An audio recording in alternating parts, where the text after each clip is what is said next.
G'day, it's Jeff here again. Today I'm going to do another image review where I take one of my images and I show you how I did it. So the image we're talking about today you can see on screen now. I shot it recently for a local real estate agent and it really demonstrates well the issue you come across occasionally where you have a scene bathed in two different exposures and two different color balances. And the reason why is because this particular balcony, this particular unit is about 4 or 5 floors up. It faces west and there's a building above it, so the sun is on the other side of the building because it's the early morning. It's about 10 a.m. in the morning and the sun's coming across the building and casting a really deep shadow over this balcony, but at the same time it's really lighting up the background really well, so the background's bathed in really nice warm daylight, like morning daylight, which is a real issue. You don't want your balcony to look ugly, blue, dark. And how do we overcome the shadow? How do we fix the color balance? How do you get a uniform color balance and exposure across this scene? Because this is a key shot. The real estate agent really wanted to use this as the signboard shot. So this would be out the front of the building, and this would be the first impression that anybody who was interested in the unit would get. And it had to be a really great shot. Now I could have come back in the afternoon, for instance, and shot this, but the problem is if I come back in the afternoon, the sun would be roughly about here. So the sun would then be shining directly into the camera lens. You would have this wall here, this brick wall would cast a shadow back towards the camera, and it wouldn't work. It just wouldn't work. Now I could have come back maybe 3 hours later and the sun would be up here, and it may have worked better, but the problem was the job was booked for when it was booked. I turned up. I have to deal with the situation that I'm faced with. The agent is busy. He has to get to appointments. I can't stay there. There's no owner. The agent's got a key, so I can't stick around. I've got jobs myself. I've got to keep moving, and to rebook and come back just to shoot one photo at a different time of day isn't the best economically. It's really not that feasible. I mean, you can do it, but it's going to cost you time and money. So you have to try and overcome these situations on site. So the image you can see right here is an ambient shot. It is 1/25 of a second, f8, ISO 100. I'm shooting at 18mm on my 14-24 Nikkor lens, and you can see the adjustments I've already made here in Camera Raw. Highlights 100, minus 100, shadows up 100. If I put these back to 0, that's what you're dealing with right there. And this is the beauty of the Nikon D750 or any Sony, any of these new modern cameras that have super high dynamic range, the ability to do this to your shots. This first step really saves your butt, especially if you only have ambient shots to work with. So if I pull that down as well, you see that's the extremes of the shadow brightness that I'm dealing with. Okay, so putting these back to where I initially adjusted them, minus 100, plus 100, pushing them as much as I can.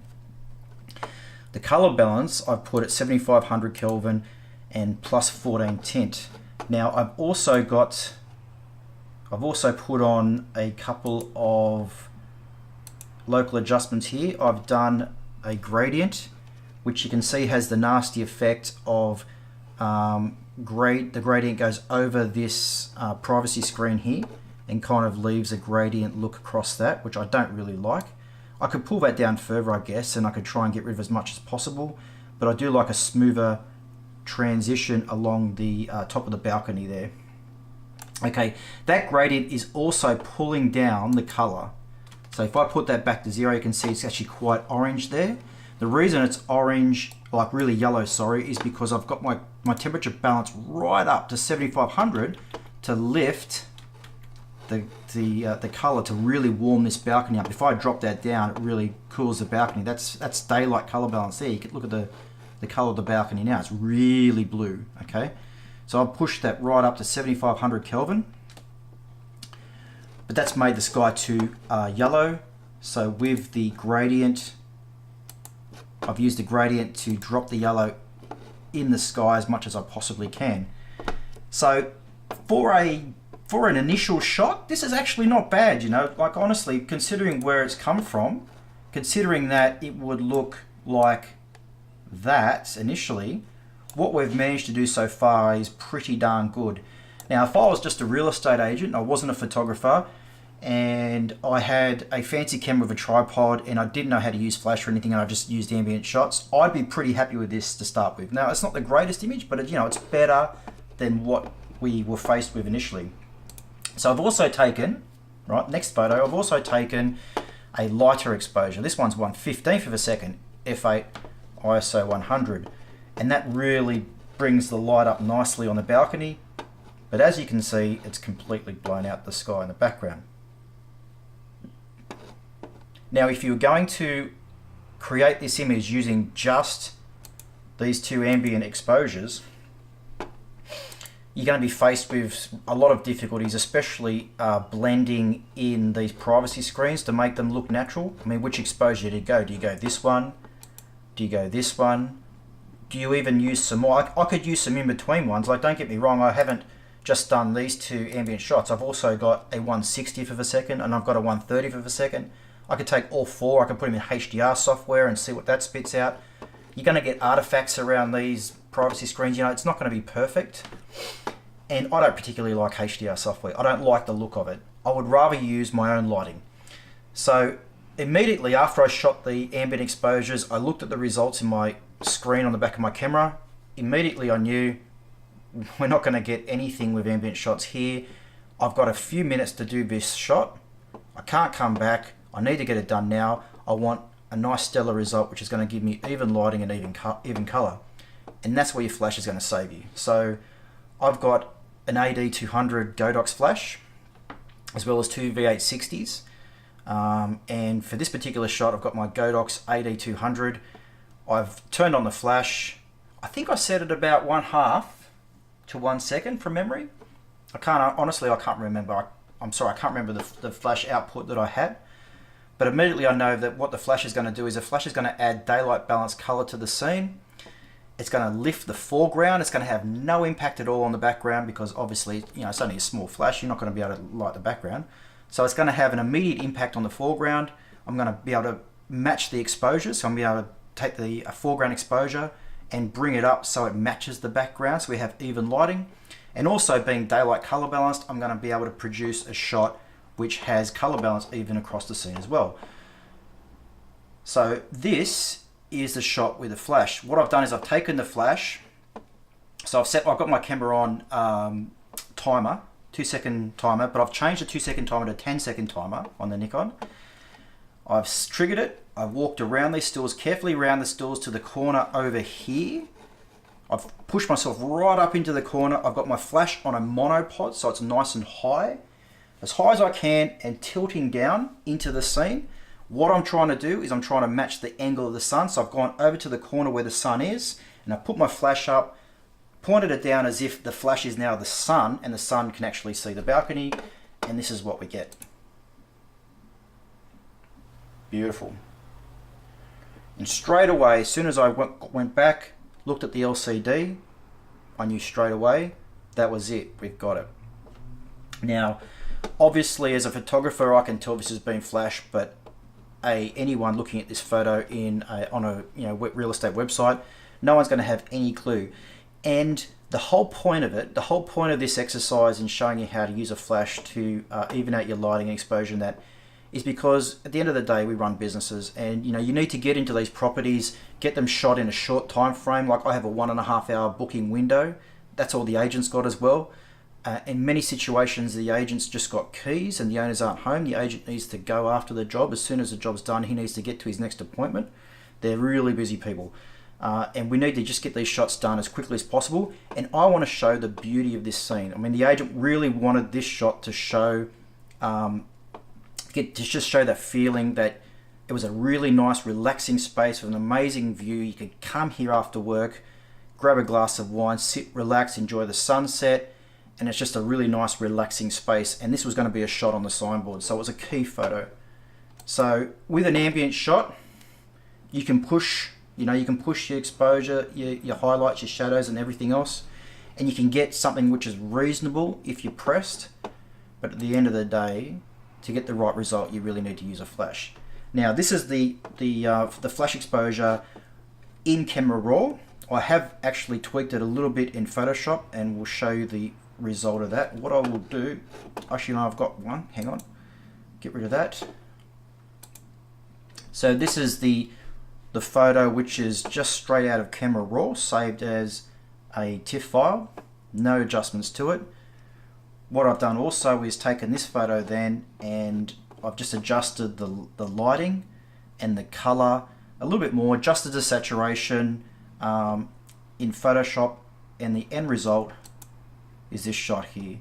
So I've just boosted the saturation, the red saturation on the bricks. You know, it's to taste. I actually quite like that. It's a little bit, probably a little bit saturated, but I'm actually quite fine with that, and it came up really nice and it looked beautiful on the signboard. So I've done that. I've boosted the blue in the skies, adjusted the contrast, black point, white point, to get this final image. Okay, now the last thing I want to talk about is how I go from the raw output of my flash shot. So I've got my flash shot, which has got a nice even lighting. It's got a nice even color balance, and the lighting is a really nice directional lighting, just mimicking the sun. So the flash is up here and the light's coming down in this angle, which is mimicking the sunlight coming from that side of the scene anyway. How do I get from here to here? So that's the finished image that was sent off to the agent, and this is the raw output from Camera Raw. So there's two ways of doing this, well, it's probably even more than two ways. Look, I'm not going to try and say that this way is the right way or that way is the right way or whatever, but what I'm going to do is I'm going to open in Camera Raw the flash photo which I took. Now the first way you can do it, you can do everything in Camera Raw or Lightroom, whichever one you prefer to use, or whichever raw software you use. You can essentially do everything in that software if you want. So you could, you know, take the saturation up, and you can do, so we'll do the skies. I'll just bring the lightness up a bit on the skies. Then I could take the adjustment brush here, so we can use the adjustment brush, and from here I can paint in, color out. I could drop some exposure, so for instance we could use it to enter that. We could, oops, what have I done, there we go. I could use it to pull the exposure down just here on the sky as well. I could use it to here, and then create a new brush. This one I could do some lightning, and I could lighten up these shadows a bit. Okay, whoops, gone too far there, went too far, there we go. Let's do a new, fix this little bit here that I accidentally hit, there we go. And then I could go back out, so I could go to the vibrance, bring the vibrance up a bit, probably too much, probably about there. I could grab another one of these radial filters, so I could bring up the reds, make that back to neutral, just drop those, and I could put another radial filter just there, for example, and you know, boost the reds a little bit. I could even boost my yellows a bit as well. So what I'm trying to say is you can do everything in Camera Raw if you want, and just output one file and send it off, no problem. Or you could output the file into Photoshop and then work on it in Photoshop. Now I prefer to work in Photoshop than Camera Raw. I prefer to to get my photos to a point where I can just output them and then finish them off in Photoshop. And the reason why I prefer that is because I like to work with layers. I like to be able to turn individual layers on and off easily, and to be able to adjust the opacity of individual layers easily, or any adjustment that I make. And what I just find in Camera Raw, it's okay if you're doing, just say one image, for example, you shoot a really nice landscape, you produce one photo and you sit there for about an hour just finicking with it in Camera Raw. I think that's perfectly fine for if I was going to do that. But when I'm doing a whole series of photos for a real estate agent from a shoot, I want to be able to do things as quickly as possible, and I personally find it much easier to adjust color and saturation and contrast and all those kind of things in Photoshop, where I can then manage the opacity on the file, on individual adjustments, and I can turn individual adjustments on and off. I can see the changes and make little fine changes, and it's all there in layers for me, so I can see everything that I've done instantly and be able to fiddle with anything that I want.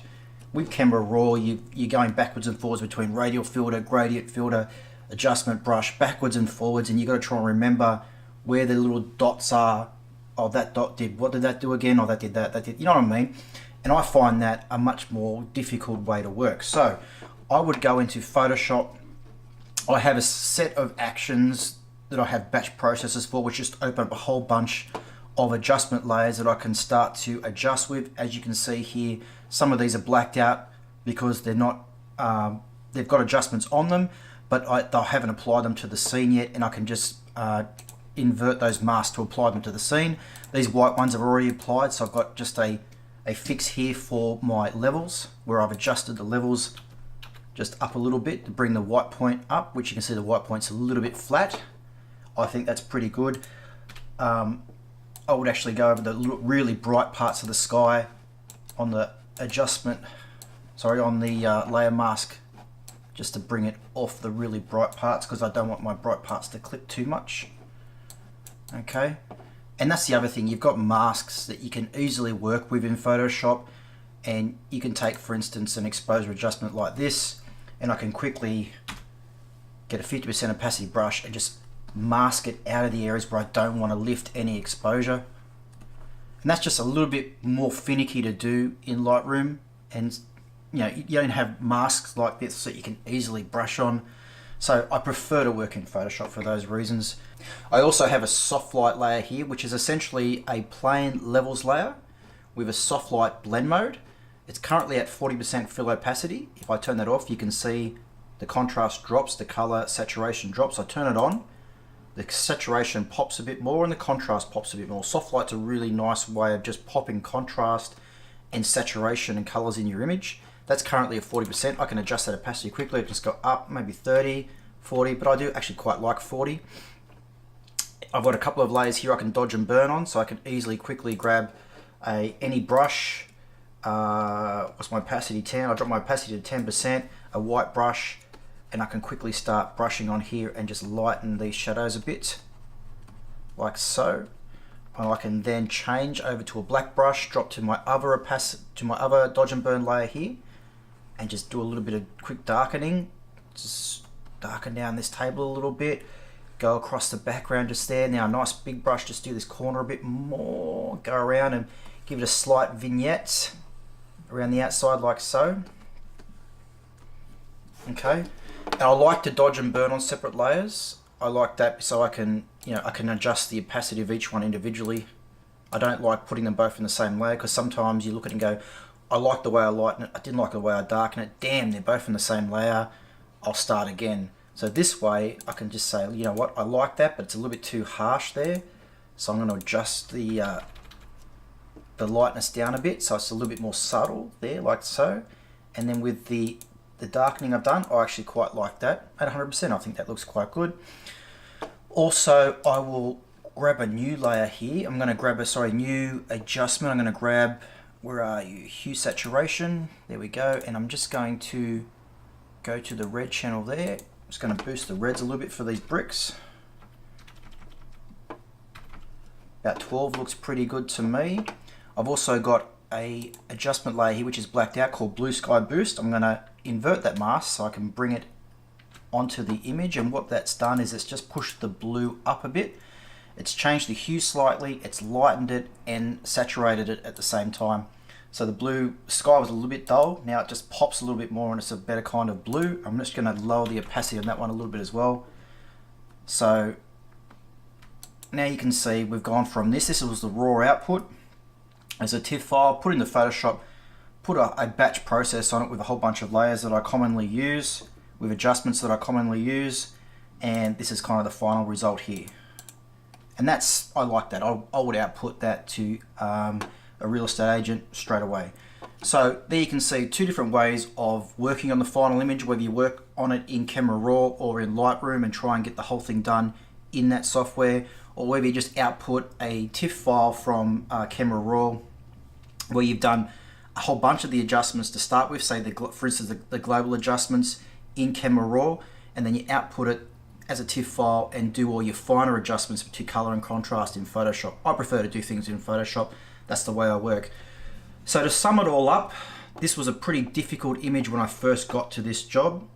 If I go back really quickly to the original shot, I'm going to open it in Camera Raw, and I'm going to, oops, where are we? I'm going to go back to there, Camera Raw defaults, and you can see what I was faced with initially. That was the original image. Dark shadows, really bright highlights, extremes of contrast, extremes of color, okay? And using my Godox 8200 flash, I was able to bring some nice light on the angle to match the light of the sun, lit up the balcony area beautifully, balanced the color and the exposure across the whole scene, and then took that base TIFF file from Camera Raw, which is this, into Photoshop, made some final tweaks to it, and now we have that. Massive difference, and really a good example of how a flash can save your butt when you're working fast. You need to get the job done, and you need to produce really high quality images for your agents. So I hope you enjoyed that video. I hope you got a lot out of it. If you have any questions, feel free to ask me in the comment section below. I'll try and get back to you as soon as I possibly can. But otherwise, thanks for watching, and I'll see you in the next video.